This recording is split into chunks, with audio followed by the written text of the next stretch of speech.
ಎಲ್ಲರಿಗೂ ನಮಸ್ಕಾರ. ವರ್ಷದ ಮೊದಲ ಹಬ್ಬ ಸಂಕ್ರಾಂತಿ ಹಬ್ಬದ ಹಾರ್ದಿಕ ಶುಭಾಶಯಗಳು. ಹೊಸ ವರ್ಷದ ಮೊದಲ ಹಬ್ಬ ಸುಗ್ಗಿಯ ಸಂಭ್ರಮ, ಸಮೃದ್ಧಿಯ ಸಂಕೇತ.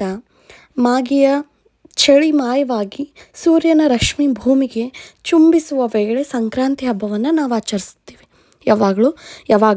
ಮತ್ತು ಇದನ್ನು ಜನವರಿ 14ರಂದ ನಾವು ಸಂಕ್ರಾಂತಿ ಹಬ್ಬ ಅಂತಲೇ ಆಚರಿಸ್ತೀವಿ. ಎಳ್ಳು ಬೆಲ್ಲ ತಿಂದು ಒಳ್ಳೆ ಮಾತಾಡೋಣ. ಕಳೆದ ವರ್ಷದಂಥ ಎಲ್ಲ ಕಹಿ ಘಟನೆಗಳನ್ನು, ಕಹಿ ನೆನಪುಗಳನ್ನು ಎಲ್ಲನೂ ಮರೆತು ಸಿಹಿಯಾದಂಥ ನೆನಪುಗಳನ್ನು ಮತ್ತು ಮಾತುಗಳ ಮೂಲಕ ಬಾಂಧವ್ಯವನ್ನು ವೃದ್ಧಿಸೋಣ. ಚೆಂದಾಗ ಈ ವರ್ಷನ ಕಳೆಯೋಣ ಅಂತ ಹೇಳ್ತಾ ನಾನು ಈ ವ್ಲಾಗ್ನ ಸ್ಟಾರ್ಟ್ ಮಾಡ್ತಾಯಿದ್ದೀನಿ. ಈ ವ್ಲಾಗಲ್ಲಿ ನಾನು ಸಂಕ್ರಾಂತಿ ಹಬ್ಬನ ನಾವು ಯಾವ ಥರ ಆಚರಣೆ ಮಾಡಿದ್ವಿ, ಉತ್ತರ ಕರ್ನಾಟಕ ಸೈಡು ಯಾವ್ಯಾವ ಥರ ಆಚರಿಸ್ತಾರ, ಈ ಹಬ್ಬನ ಏನು ಸ್ಪೆಷಲ್ ಅಡುಗೆ ಮಾಡಿರ್ತಾರ ಅನ್ನೋದನ್ನು ತಿಳಿಸ್ತಾ ಇದ್ದೀನಿ. ನಮ್ಮ ಕಡೆ ಸಂಕ್ರಾಂತಿ ಅಂದ ತಕ್ಷಣ ಈಗ ತಾನೇ ನಮ್ಮದು ಹಿಂದಿನ ಬೆಳೆ ಬರ್ತಿರ್ತೈತೆ. ಅಂದ್ರೆ ಫಸ್ಟಿಗೆ ಒಂದು ಬೆಳೆ ಹಾಕಿರ್ತೀವಿ, ಅದನ್ನು ತಕ್ಕೊಂಡಿರ್ತೀವಿ, ಇನ್ನೊಂದನ್ನು ಹಾಕಿರ್ತೀವಿ, ಅದು ಈಗ ತಾನೇ ಚಿಗುರು ಹೊಡೆದು ಒಂದೊಂದು ಕಾಳು ಆಗ್ತಿರ್ತವೆ. ಸೊ ಕಡ್ಲೆಕಾಳು ಮತ್ತು ತೊಗರಿಕಾಳು ಮತ್ತು ಏನದು ಜೋಳ ಇವೆಲ್ಲ ಆಗ್ತಿರ್ತವೆ.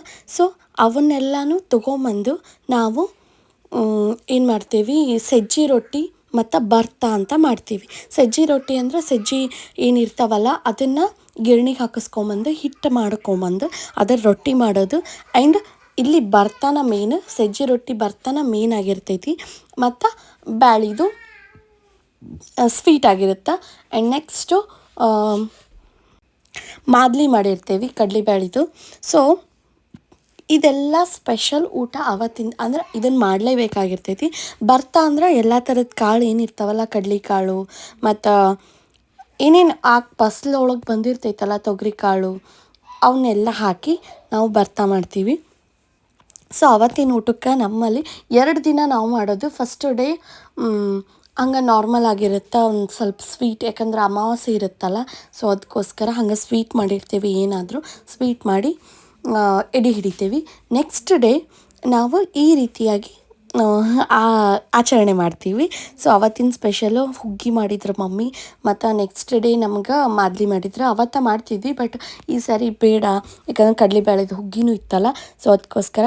ಆ್ಯಂಡ್ ಹಪ್ಪಳ, ಪಚ್ಚಡಿ ಮತ್ತು ಶೇಂಗಾ ಸಾರು, ಭರ್ತಾ, ಶೇಂಗಾ ಚಟ್ನಿ ಮತ್ತು ಮೊಸರು, ಬಾಳೆ ಎಲೆಯೊಳಗೆ ನಾವು ಊಟ ಮಾಡಿದ್ವಿ.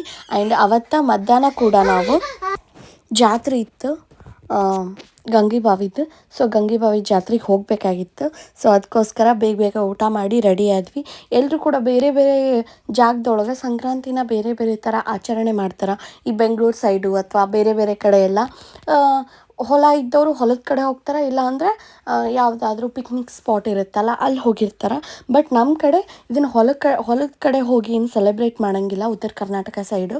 ಯಾಕಂದ್ರೆ ನಾವು ಸಿಗಿ ಹುಣ್ಣಿಮೆನ ಈ ಥರ ಬೇರೆ ಅದನ್ನು ಸಿಗಿ ಹುಣ್ಣಿಮೆನ ಹೊಲಕ್ಕೆ ಹೋಗಿ ಅದನ್ನೆಲ್ಲ ಆಚರಣೆ ಮಾಡಿರ್ತೀವಲ್ಲ, ಸೊ ಅದಕ್ಕೋಸ್ಕರ ಇದನ್ನು ಸಿಂಪಲ್ಲಾಗಿ ಮನೆಯೊಳಗೆ ಊಟ ಮಾಡ್ಕೊಂಡು ಹೋಗಿರ್ತೀವಿ. ಇಲ್ಲ ಅಂದ್ರೆ ಯಾವುದಾದ್ರೂ ಜಾತ್ರೆ ಅಥವಾ ಏನಾದರೂ ಹಿಂಗೆ ದೇವಸ್ಥಾನ ಇರ್ತಾವಲ್ಲ ಅಲ್ಲಿ ಹೋಗಿ ಊಟಕ್ಕೆ ಕಟ್ಕೊಂಡು ಹೋಗಿ ಮಾಡಿರ್ತೀವಿ. ನಾನು ಜಾತ್ರೆ ಇರ್ತಲ್ಲ ಅಲ್ಲಿ ಭಾಳ ಗದ್ದಲಿರ್ತೈತಿ ಅನ್ನೋ ಸಲುವಾಗಿ, ಮತ್ತು ಗುಂಡಣ್ಣನೂ ಕರ್ಕೊಂಡು ಹೋಗ್ಬೇಕಾಗಿರುತ್ತೆ. ಸೊ ಅದಕ್ಕೋಸ್ಕರ ಬೇಡ ಅಂತಂದು ಮನೆಯೊಳಗೆ ಊಟ ಮಾಡಿಕೊಂಡು ಸ್ವಲ್ಪ ಹೊತ್ತು ರೆಸ್ಟ್ ಮಾಡಿ ಒಂದು 4 ಗಂಟೆಗೆ ನಾವು ಬಿಟ್ವಿ. ಸೊ ಅದು ಒಂದು ಹಾಫ್ ಆನ್ ಅವರ್ ಅಥವಾ ಒಂದು 45 ಮಿನಿಟ್ಸ್ ದಾರಿಗಿತ್ತು. ಇನ್ನು ಕಾರ್ ತೊಗೊಂಡು ಹೋಗಿದ್ವಲ್ಲ, ಸೊ ಜಾತ್ರೆ ಅಂಕರು ಮಸ್ತಿತ್ತು. ಒಂದು ವರ್ಷನೂ ತಪ್ಪಿಸಂಗಿಲ್ಲ, ಹೋಗಿರ್ತೇವೆ. ಈ ಸಾರಿ ಒಂದು ಸ್ವಲ್ಪ ಸಿಂಪಲ್ಲಾಗೇ ಇತ್ತು ಜಾತ್ರೆ. ಏನು ಅಂದ್ರೆ ಜಾಸ್ತಿ ಅವೆಲ್ಲ ಏನು ಐಟಮ್ಸ್ ಎಲ್ಲ ಬಂದಿದ್ದಿಲ್ಲ. ಮತ್ತು ಗಾಣ ಆಡಿದ್ವಿ, ಒಂದು 3 ಗಾಣ ಆಡಿದ್ವಿ. ಏನು ಅಲ್ಲಿ ಹಚ್ಚಿದ್ರಲ್ಲ ಅವನ್ನೆಲ್ಲ ಆಡಿದ್ವಿ. ಆಡಿಕೊಂಡು ಮೇನ್ ಇರೋದು ಗಾಣದ್ದು, ಯಾಕಂದ್ರೆ ಅಲ್ಲಿರೋ ಐಟಮ್ಸ್ ಅಂದರೆ ಮನಿ ಐಟಮ್ಸ್ ಏನಾದರೂ ತೊಗೋಬೋದು. ಕೃಷ್ಣನ್ ತೊಗೊಂಡಿದ್ವಿ ಮತ್ತು ಒಂದು ಮಣ್ಣಿಂದು ವಾಸ್ ತೊಗೊಂಡಿದ್ವಿ, ಅದು ಕೂಡ ಚೆನ್ನಾಗೈತಿ.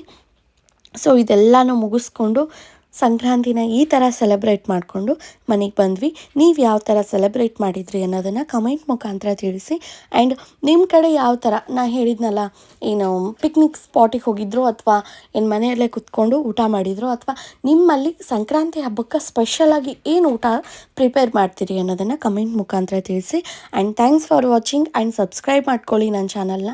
ಇದೇ ಥರ ಆದಂಥ ಉತ್ತರ ಕರ್ನಾಟಕ ಸ್ಪೆಷಲ್ ಏನು ಮತ್ತು ಅಲ್ಲಿ ಏನೇ ಐಟಮ್ಸ್ ಮಾಡ್ತೀವಿ ಅದನ್ನೆಲ್ಲ ನಾವು ಹಾಕ್ತಿರ್ತೀನಿ. ಆ್ಯಂಡ್ ನಿಮ್ಮ ಸಪೋರ್ಟ್ ನನಗೆ ತುಂಬ ಬೇಕಾಗೈತಿ. ಆ್ಯಂಡ್ ಮುಂದಿನ ವ್ಲಾಗ್ಸ್ ಕೂಡ ಬೇರೆ ಬೇರೆ ಇನ್ಫಾರ್ಮೇಟಿವ್ ವ್ಲಾಗ್ಸ್ ಆಗಿರ್ತಾವೆ. Thanks for watching.